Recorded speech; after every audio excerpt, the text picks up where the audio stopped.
স্ত্রী অনামিকার পা ধরে প্রণাম করায় কটাক্ষের মুখে উদয় প্রতাপ সিং ওরফে আমার আপনার সকলের প্রিয় রায়ান। এই নিয়ে কি বললেন অভিনেতা? সোনার সংসার অ্যাওয়ার্ডের মঞ্চে প্রিয় নায়কের পুরস্কার অর্জন করেছেন পরিণীতা ধারাবাহিকের রায়ান ওরফে অভিনেতা উদয় প্রতাপ সিং। আর সেই অ্যাওয়ার্ড তাকে তুলে দেন তার বাস্তব জীবনের স্ত্রী অভিনেত্রী অনামিকা চক্রবর্তী।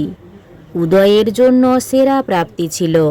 ওই দিন স্ত্রীর হাত থেকে পুরস্কার পেয়ে কিছুটা আবেগপ্রবণ হয়ে পড়েন পর্দার রায়ান। এমনকি স্ত্রীর পা ছুঁয়ে প্রণাম করতেও দেখা যায় তাকে। অনেকেই উদয়ের এই কাজে মুগ্ধ, আবার অনেকেই প্রশংসার সাথে সাথে কটাক্ষও করেছেন। সমালোচকদের দাবি, রণবীর সিং, রিতেশ দেশমুখের মতো অভিনেতাদের নকল করছেন উদয় প্রতাপ সিং। পাবলিক প্লেসে অ্যাট্রাকশনের জন্যই উদয়ের এই রকম কাজ।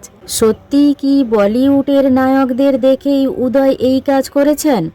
অবশেষে আনন্দবাজার.com-এর কাছে মুখ খুললেন অভিনেতা।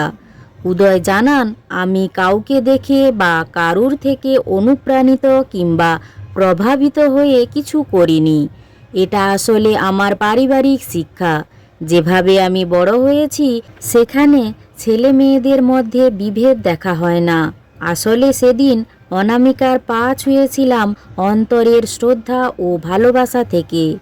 সম্পর্কের চড়াই উতরাই দেখেছি, কিন্তু গত 5 বছর ধরে ও আমার পাশে ছিল।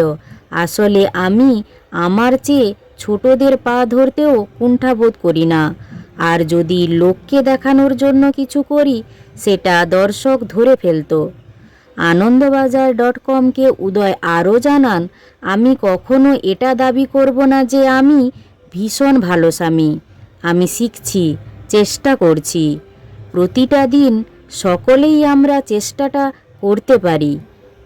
উদয় প্রতাপ সিং ওরফে রায়ানের এই কথাগুলি আপনাদের কেমন লাগলো জানিও। তাছাড়া আপনারা কে কে রায়ানের এই কথাগুলি সাপোর্ট করেন তা জানান। আর উদয় প্রতাপ সিং ওরফে রায়ানের অভিনয়ও আপনাদের কেমন লাগে তা জানাতে পারেন। আর এই ভিডিওটি ভালো লাগলে একটি লাইক করে PU14 পেজটি ফলো করুন।